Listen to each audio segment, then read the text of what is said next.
Hello everyone, welcome to knowledge reference. তো আজকে সায়েন্সের একটি গুরুত্বপূর্ণ টপিক কভার করব।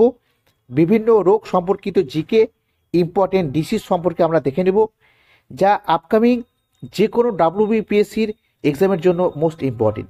তোমরা অবশ্যই প্রথম থেকে শেষ পর্যন্ত পুরোটা দেখবে। আর তোমরা যদি এই চ্যানেলে নতুন হও, অবশ্যই চ্যানেলটি সাবস্ক্রাইব করবে। তো চলো কথা না বাড়িয়ে শুরু করছি ক্লাসে। দেখো প্রথম প্রশ্ন কি রয়েছে। তো প্রথম প্রশ্ন হচ্ছে, উদ্ভিদের পাতা ঝরা রোগটি কিসের অভাবে হয়? অর্থাৎ কোন মৌলের অভাবে উদ্ভিদের পাতা ঝরে পড়ে? তো সেটা হচ্ছে আয়োডিনের অভাবে। ঠিক আছে।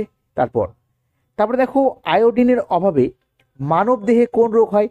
আগেরটা বললাম উদ্ভিদের ক্ষেত্রে, আর মানব দেহে কোন রোগ হয় সেটা হচ্ছে গলগণ্ড। ঠিক আছে।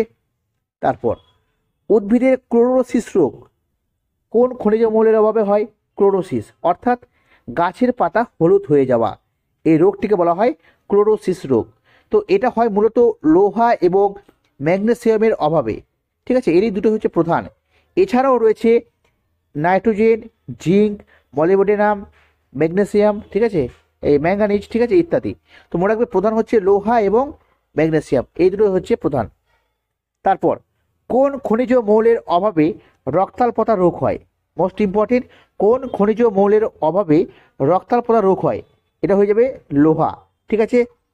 তারপর দেখো, রানীক্ষেত রোগে কোন প্রাণী আক্রান্ত হয়?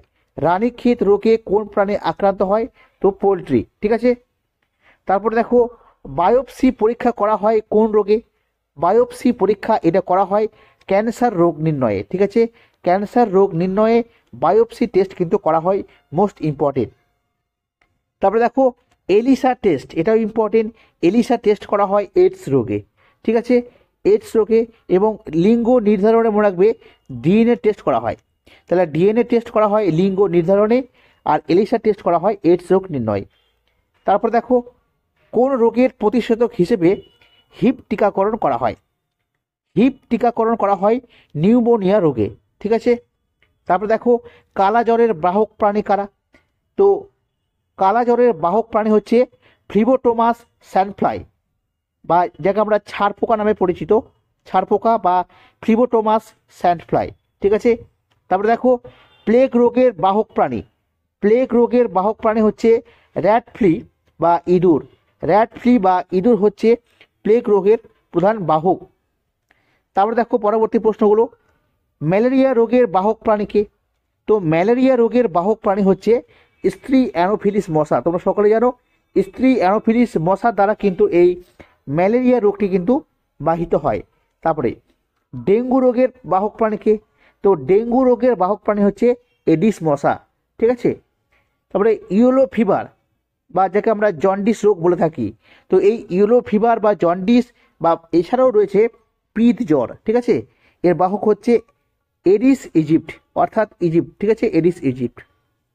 তারপর দেখো, কলেরা রোগের বাহক প্রাণীকে? তো গৃহ মাছি, আমরা বাড়িতে যে সমস্ত মাছি দেখতে পাই সেগুলো হচ্ছে কলেরা রোগের বাহক প্রাণী। তারপরে দেখো, ডিএনএ ভাইরাস, ডিএনএ ভাইরাস কোনগুলো রয়েছে? ফুলকপির মোজাইক ভাইরাস, তারপর হচ্ছে আরএনএ ভাইরাস হচ্ছে এইচআইভি, ঠিক আছে, পোলিও, এসব ভাইরাসগুলো হচ্ছে আরএনএ ভাইরাস।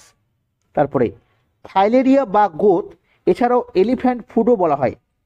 ফাইলেরিয়া, গোঁদ বা এলিফ্যান্ট ফুড বলা হয় যে রোগটিকে। তার বাহক প্রাণী হচ্ছে কিউলেক্স মশা।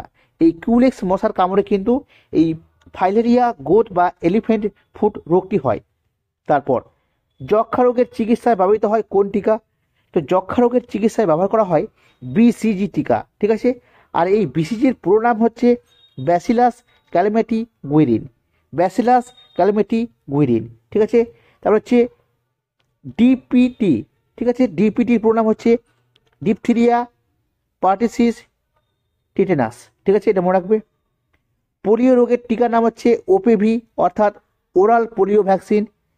উদ্ভিদের নেক্রেসিস, মনে রাখবে মোস্ট ইম্পর্টেন্ট, উদ্ভিদের নেক্রেসিস রোগটি হয় ক্যালসিয়ামের অভাবে, অর্থাৎ গাছের পাতা দেখবে কুঁকড়ে যায়। ঠিক আছে, অনেক গাছের পাতা কুঁকড়ে যায়, তো এর কারণ হচ্ছে নেক্রেসিস রোগ, যার হচ্ছে মূলত ক্যালসিয়ামের অভাবে হয়ে থাকে। তারপর র্যাবিস রোগের বাহক প্রাণী হচ্ছে পাগলা কুকুর। পাগলা কুকুর কামড়ালে র্যাবিস রোগের হয়। ঠিক আছে, পরবর্তী প্রশ্ন দেখব, প্রোটোজোয়া ঘটিত কী কী রোগ রয়েছে। ঠিক আছে, এগুলো পরীক্ষায় আসে। তো প্রোটোজোয়া ঘটিত যেসব রোগ রয়েছে সেগুলো হচ্ছে ম্যালেরিয়া, অনিদ্রা, পায়রিয়া, তারপর হচ্ছে কালাজ্বর, এগুলো হচ্ছে প্রোটোজোয়া ঘটিত রোগ। আর ব্যাকটেরিয়া ঘটিত রোগের মধ্যে রয়েছে ডিপথেরিয়া, গনোরিয়া, কলেরা, কুষ্ঠ, যক্ষা, টিটেনাস, টাইফয়েড, নিউমোনিয়া, হুপিং কাশি, প্লেগ। মনে রাখবে, ভালো করে মুখস্থ করে নেবে। ঠিক আছে, তারপরে ভাইরাস ঘটিত রোগের মধ্যে রয়েছে chicken pox, small pox, mumps, AIDS, পিত জ্বর, polio, influenza, rabies, dengue, Zika, Ebola, corona. এগুলো হচ্ছে প্রত্যেকটাই ভাইরাস ঘটিত রোগ। ঠিক আছে, আর ছত্রাক ঘটিত রোগ কী কী রয়েছে, অ্যাথলেট ফুট, তারপর হচ্ছে মাইকোসিস বা দাঁত, হাজা, চুলকনি, ধুবির ইচ, এগুলো। ঠিক আছে, এবার দেখো বায়ুবাহিত কয়েকটা রোগ দেখব, যেমন যক্ষা রোগ, ইনফ্লুয়েঞ্জা রোগ, হুপিং কাশি, meningitis, pneumonia, bronchitis, bronchiolitis, mumps, rubella, বসন্ত, করোনা ভাইরাস রোগ। এগুলো প্রত্যেকটা কিন্তু বায়ুবাহিত রোগ, অর্থাৎ বায়ুর দ্বারা এই রোগগুলো কিন্তু ছড়ায়। ভালো করে মুখস্থ করবে। ঠিক আছে, যেন কনফিউজ না হয়। তারপরে দেখো জলবাহিত রোগের মধ্যে রয়েছে diarrhoea, cholera, jaundice, typhoid. Blood flu, ঠিক আছে, ব্লাড ফ্লু রোগের জীবাণুর নাম হচ্ছে H5N1 ভাইরাস, মনে রাখবে, মুখস্থ করে নেবে। আর সোয়াইন ফ্লু রোগের জীবাণু হচ্ছে H1N1 ভাইরাস। ঠিক আছে, এই দুটো পরীক্ষা কিন্তু আসে। তো পরবর্তী প্রশ্ন দেখব, যক্ষা রোগের জীবাণুর নাম কি। তো মনে রাখবে, যক্ষা রোগের জীবাণুর নাম হচ্ছে মাইকোব্যাকটেরিয়াম টিউবারকিউলোসিস। মাইকোব্যাকটেরিয়াম টিউবারকুলোসিস, এটা হচ্ছে যক্ষা রোগের জীবাণুর নাম। তারপরে দেখো রক্তবাহিত রোগের মধ্যে পড়ছে anaemia, leukaemia, haemophilia, haemorrhage, AIDS. ঠিক আছে, তারপরে বংশগত রোগের মধ্যে রয়েছে হিমোফিলিয়া, বর্ধনলতা, Down syndrome, sickle cell anaemia, এগুলো। ঠিক আছে, প্রত্যেকটা কিন্তু মুখস্থ করবে। টাইফয়েড রোগের জীবাণুর নাম হচ্ছে সালমোনেল্লা টাইফি। প্লেগ রোগের জীবাণুর নাম হচ্ছে ইয়েরসিনিয়া পেস্টিস। ঠিক আছে, ইয়েরসিনিয়া পেস্টিস। তারপরে আমাশয় রোগের জীবাণুর নাম হচ্ছে অ্যান্টামিবা হিস্টোলাইটিকা। Entamoeba histolytica. তারপরে কুষ্ঠরোগের জীবাণুর নাম হচ্ছে মাইক্রোব্যাকটেরিয়াম লেপ্রি। ঠিক আছে, মাইক্রোব্যাকটেরিয়াম লেপ্রি। তারপরে কালা জ্বরের জীবাণুর নাম হচ্ছে লিসমেনিয়া ডোনোভ্যানি। লিসমেনিয়া ডোনোভ্যানি কালা জ্বরের জীবাণুর নাম। তারপরে ম্যালেরিয়ার জীবাণুর নাম হচ্ছে প্লাজমোডিয়াম ভাইভ্যাক্স। ঠিক আছে, গুটি বসন্ত রোগের জীবাণুর নাম হচ্ছে ভ্যারিওলা ভাইরাস। তারপরে কলেরা রোগের জীবাণুর নাম হচ্ছে ভিব্রিও কলেরি। ঠিক আছে, তারপরে দেখো টেনিয়াসিস, অ্যাসকেরিয়াসিস, তারপর হচ্ছে ফাইলেরিয়াসিস, এগুলো প্রত্যেকটাই হচ্ছে কৃমি ঘটিত রোগ। ঠিক আছে, কৃমির দ্বারা কিন্তু এই রোগগুলো হয়ে থাকে। পরবর্তী দেখব অ্যালজাইমার ও মৃগী। ঠিক আছে, অ্যালজাইমার ও মৃগী এই রোগে মানবদেহের কোন অঙ্গ আক্রান্ত হয়। মনে রাখবে, অ্যালজাইমার ও কৃমি রোগে স্নায়ুতন্ত্র কিন্তু আক্রান্ত হয়, স্নায়ুতন্ত্র। তারপরে দেখো একজিমা রোগে দেহের কোন অঙ্গটি আক্রান্ত হয়, সেটা হচ্ছে চর্ম বা চামড়া। চামড়া রোগ হচ্ছে একজিমা।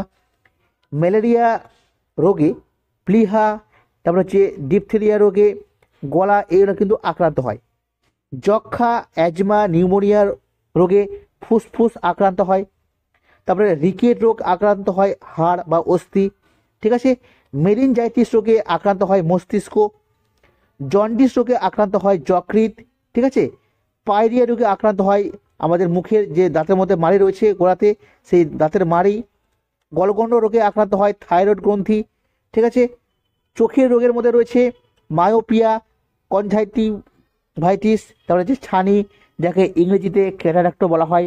তারপর হচ্ছে ট্রোকোমা, গ্লুকোমা, মোস্ট ইম্পর্টেন্ট, এই রোগগুলো কিন্তু চোখের রোগ। তারপরে পোলিও রোগ, এর ফলে হাত পা স্নায়ুতন্ত্রে কিন্তু নষ্ট হয়ে যায়, আক্রান্ত হয়। তারপরে নেফ্রাইটিস, এই রোগে বৃক্কর আক্রান্ত হয়, বৃক্ক বা কিডনি। অস্থি রোগের মধ্যে রয়েছে বাত, তারপর হচ্ছে আর্থারাইটিস। ঠিক আছে, এগুলো প্রত্যেকটা কিন্তু মোস্ট ইম্পর্টেন্ট। তারপরে দেখো কোন রোগে বিএমডি পরীক্ষা করা হয়। কোন রোগে বিএমডি পরীক্ষা করা হয়, তো মনে রাখবে অস্টিওপোরোসিস। অস্টিওপোরোসিস এই রোগে বিএমডি পরীক্ষা করা হয়। তো এই বিএমডির পুরো নাম কি? বোন মিনারেলস ডেনসিটি। বোন মিনারেলস ডেনসিটি মনে রাখবে। তারপর হচ্ছে সিলিকোসিস রোগে কোন অঙ্গ প্রভাবিত হয় অর্থাৎ আক্রান্ত হয়? ফুসফুস। সিলিকোসিস রোগে ফুসফুস কিন্তু আক্রান্ত হয়। তারপরে দেখো, দীর্ঘদিন পালিশ করা চাল খাদ্য হিসেবে খেলে কী রোগ হতে পারে? তো বেরি রোগ হওয়ার সম্ভাবনা। ঠিক আছে, দীর্ঘদিন পালিশ করা চাল খেলে কিন্তু বেরি রোগ হওয়ার সম্ভাবনা থাকে। তারপরে মানব শরীরে অস্থিতে যদি ব্যথা হয় তার কারণ বুঝতে হবে যে ইউরিক অ্যাসিডের সঞ্চয়। ঠিক আছে, শরীর বা কোনো জায়গায় যদি অস্থির মধ্যে ইউরিক অ্যাসিড জমা হয়ে যায় বেশি পরিমাণ, তাহলে সেই স্থানে কিন্তু ব্যথা হয়। তারপরে দেখো, ডেঙ্গু রোগ। ঠিক আছে, এই ডেঙ্গু রোগে রক্ত কিন্তু কমে যায়, কারণ অনুচক্রিকা বা প্লেটলেটস কিন্তু আক্রান্ত হয়। হৃদস্পন্দন নিয়ন্ত্রণে সাহায্য করে কোন খনিজ মৌল? তো পটাশিয়াম। ইটাই রোগের কারণ কি? ক্যাডমিয়াম দূষণ।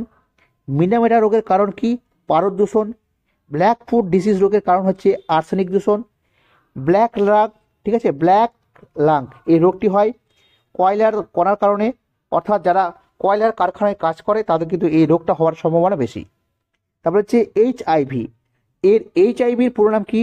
Human immunodeficiency virus. আর এইডস রোগের পুরো নাম হচ্ছে অ্যাকোয়ার্ড ইমিউনো ডেফিসিয়েন্সি সিনড্রোম। ঠিক আছে, মোস্ট ইম্পর্টেন্ট। তো এগুলোই ছিল আজকের ক্লাসের সেরা কিছু প্রশ্নোত্তর, যা তোমাদের পিএসসির যে কোনো এক্সামের জন্য যথেষ্ট সাহায্য করবে। যদি ভালো লাগে অবশ্যই লাইক, শেয়ার এবং সাবস্ক্রাইব করবে যদি নতুন হয়ে থাকো। তো আজকে এ পর্যন্তই। Thank you.